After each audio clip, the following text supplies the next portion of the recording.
Audio Jungle. প্রথমেই জানিয়ে দিব, টাকা উপহার নেবেন কিন্তু ভোটটা দেবেন হাঁস মার্কায়। রুমিন ফারহানা। এরপর জানিয়ে দিব, নির্বাচনের পরের দিন দেশ কেমন চলবে জানালেন ছাত্র শিবির সভাপতি। এবং সর্বশেষ জানিয়ে দিব, নির্বাচন থেকে সরে দাঁড়ালেন আরও এক প্রার্থী। দর্শক, এতক্ষণ শুনছিলেন শিরোনাম, এবার বিস্তারিত। তবে বিস্তারিত জানার আগে আপনি এই ভিডিওটি কোথা থেকে দেখতেছেন সেটা অবশ্যই কমেন্টে জানিয়ে যাবেন। ব্রাহ্মণবাড়িয়া ২, সরাইল আশগঞ্জ ও বিজয়নগরের ২ ইউনিয়নের স্বতন্ত্র প্রার্থী ব্যারিস্টার রুমিন ফারহানা ভোটারদের উদ্দেশ্যে বলেছেন, ভোটের আগে অনেকে আপনাদের উপহার বা টাকা দিয়ে প্রভাবিত করার চেষ্টা করতে পারে। সেগুলো আপনারা গ্রহণ করবেন, কিন্তু ভোটটা দেবেন হাঁস মার্কায়। সোমবার ৯ ফেব্রুয়ারি বিকেলে সরাইল উপজেলার শাহবাজপুর আমিনপাড়ায় আয়োজিত এক নির্বাচনী জনসভায় প্রধান অতিথির বক্তব্যে তিনি এসব কথা বলেন। নির্বাচনী মাঠে অর্থের প্রভাব নিয়ে রুমিন ফারহানা বলেন, যারা টাকা দিয়ে ভোট কিনতে চায় তাদের সেই অর্থ অবৈধ। তাদের টাকা নেবেন, কিন্তু তাদের এই অপরাধের অংশীদার হবেন না। মনে রাখবেন, সবকিছু কেনা গেলেও মানুষের বিবেক বিক্রি করা যায় না। ভোটারদের প্রতি আহ্বান জানিয়ে তিনি বলেন, ১২ই ফেব্রুয়ারি নির্বাচনের দিন সকাল সকাল কেন্দ্রে গিয়ে ভোট দেবেন। লাইনের ভিড় দেখে বিরক্ত হয়ে ফিরে আসবেন না। আপনার একটি ভোট আমার জন্য অত্যন্ত মূল্যবান। স্বতন্ত্র প্রার্থী হিসেবে নিজেকে একা মনে করেন না উল্লেখ করে তিনি বলেন, আমার সাথে নির্বাচনী এলাকার ৫ লাখ ভাই বোন আছেন। ভোট গণনা শেষ না হওয়া পর্যন্ত আপনারা কেউ কেন্দ্র ছাড়বেন না। নিজের নির্বাচনী প্রতীক হাঁস সম্পর্কে রুমিন ফারহানা বলেন, হাঁস মার্কা হল চাঁদাবাজি, দাপট আর হয়রানিমূলক মামলাবাজির বিরুদ্ধে প্রতিবাদের প্রতীক। বড় দলের অত্যাচার থেকে মুক্তি পেতে এবং সাধারণ মানুষের অধিকার প্রতিষ্ঠায় আপনারা হাঁস মার্কায় ভোট দিন। আসন্ন ত্রয়োদশ জাতীয় সংসদ নির্বাচনে মাদারীপুর ২ আসনে বিএনপির মনোনীত ধানের শীষের প্রার্থী জাহানদার আলী জাহানকে সমর্থনের ঘোষণা দিয়ে নির্বাচন থেকে সরে দাঁড়ালেন স্বতন্ত্র প্রার্থী ব্যারিস্টার শহীদুল ইসলাম। সোমবার ৯ ফেব্রুয়ারি বিকেলে মাদারীপুর শহরের শকুনি লেক পার্কের মুক্ত মঞ্চে ধানের শীষের একটি মিছিল শেষে আনুষ্ঠানিকভাবে এই ঘোষণা দেন ব্যারিস্টার শহীদুল ইসলাম। সমর্থন ঘোষণাকালে ব্যারিস্টার শহীদুল ইসলাম বলেন, বৃহত্তর স্বার্থে আমি ধানের শীষের প্রার্থী জাহানদার আলী জাহানের পক্ষে মাঠে থাকব। তাকে বিজয়ী করতে সর্বাত্মক সহযোগিতা করব। তিনি আরও বলেন, এই নির্বাচন শুধু ব্যক্তি বা দলের নয়, বরং গণতন্ত্র ও মানুষের ভোটাধিকার রক্ষার লড়াই। তাই সবাইকে ধানের শীষ প্রতীকে ঐক্যবদ্ধভাবে ভোট দেওয়ার আহ্বান জানান তিনি। সমাবেশে বক্তব্য দেন কেন্দ্রীয় বিএনপির সদস্য কাজী হুমায়ুন কবির, জেলা বিএনপির আহ্বায়ক অ্যাডভোকেট জাফর আলী মিয়া এবং ধানের শীষের প্রার্থী ও জেলা বিএনপির সদস্য সচিব জাহানদার আলী জাহান। উপস্থিত ছিলেন জেলা বিএনপির আহ্বায়ক অ্যাডভোকেট জাফর আলী মিয়া, যুগ্ম আহ্বায়ক অ্যাডভোকেট জামিনুর হোসেন মিঠু ও মিজানুর রহমান মুরাদ, জেলা যুবদলের আহ্বায়ক ফারুক বেপারী, জেলা স্বেচ্ছাসেবক দলের সভাপতি শাহাদাত হোসেন হাওলাদার, সাধারণ সম্পাদক অ্যাডভোকেট মাসুদ পারভেজ, জেলা ছাত্রদলের আহ্বায়ক মেহেদি হাসান জাকির, সদস্য সচিব কামরুল হাসান সহ বিএনপি ও অঙ্গ সংগঠনের বিভিন্ন স্তরের নেতাকর্মীরা। ঠাকুরগাঁওয়ের বালিয়াডাঙ্গিতে রাজনৈতিক সমীকরণে বড় পরিবর্তন লক্ষ্য করা গেছে। একটি ইউনিয়ন স্বেচ্ছাসেবক দলের সেক্রেটারি সহ বিএনপির ১৪০ জন নেতাকর্মী আনুষ্ঠানিকভাবে বাংলাদেশ জামায়াতে ইসলামীতে যোগদান করেছেন।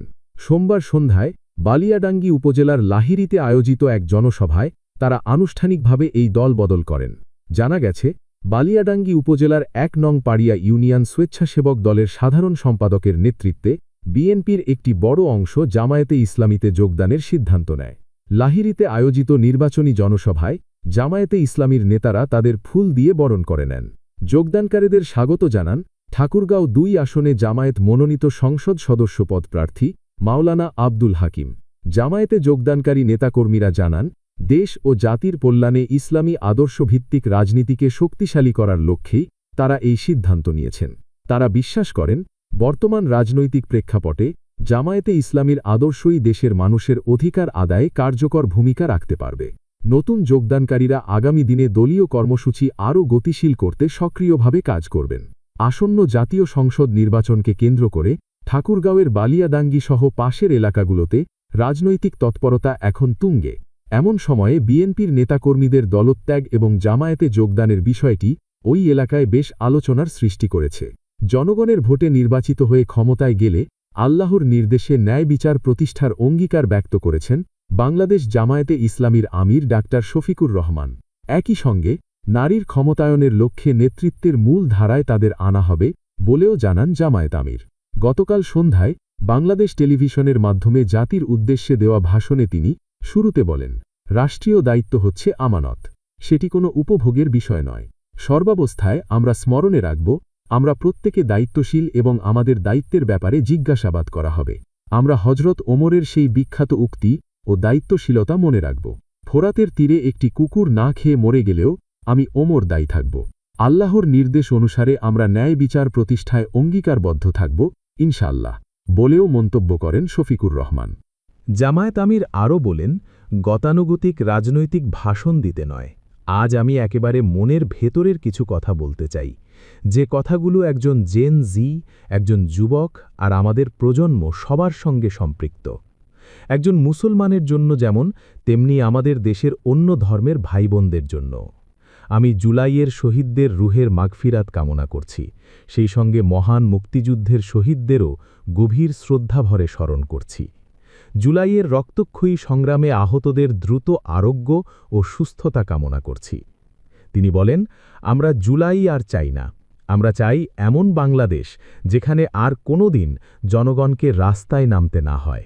আমাদের বুঝতে হবে জুলাই কেন হয়েছিল। জুলাই হয়েছিল একটি বৈষম্যহীন বাংলাদেশের জন্য। জুলাই হয়েছিল একটি কালো রাজনৈতিক ধারার পরিবর্তনের জন্য। যুগের পর যুগ ক্ষমতা কুক্ষিগত ছিল পরিবারতন্ত্রের হাতে, নির্দিষ্ট গোষ্ঠীর হাতে, সেখান থেকে মুক্তির জন্য। শফিকুর রহমান বলেন, ২০০৯ সাল থেকে জাতির ওপর এমন এক শাসক গোষ্ঠী চেপে বসে যারা মানবাধিকার, ভোটাধিকার সহ সব গণতান্ত্রিক প্রতিষ্ঠান ধ্বংস করে ফেলে। গুম, বিচার বহির্ভূত হত্যা, আয়নাঘর প্রতিষ্ঠার মাধ্যমে জনগণের ওপর নিপীড়ন চালায়।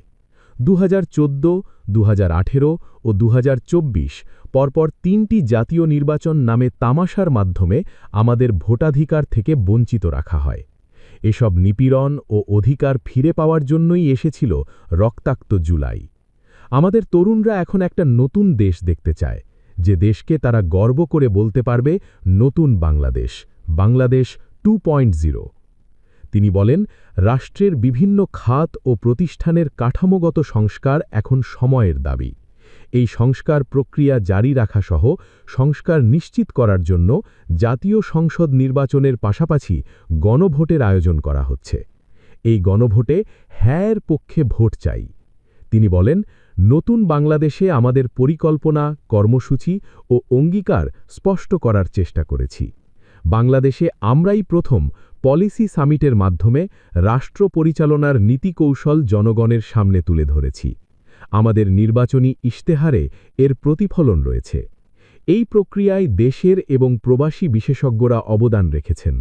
সমাজের বিভিন্ন শ্রেণী ও পেশার মানুষের সঙ্গে বসেছি এবং তাদের মূল্যবান মতামত ও পরামর্শ নিয়েছি। সুযোগ পেলে মহান আল্লাহর ইচ্ছায়, জনগণের ভালোবাসায় আমরা সরকার গঠন করলে প্রথম দিনে ফজর নামাজ পড়েই আমাদের পরিকল্পনাগুলো বাস্তবায়ন শুরু করব ইনশাআল্লাহ। জামায়াত আমির বলেন, অতীতে উন্নয়ন প্রকল্প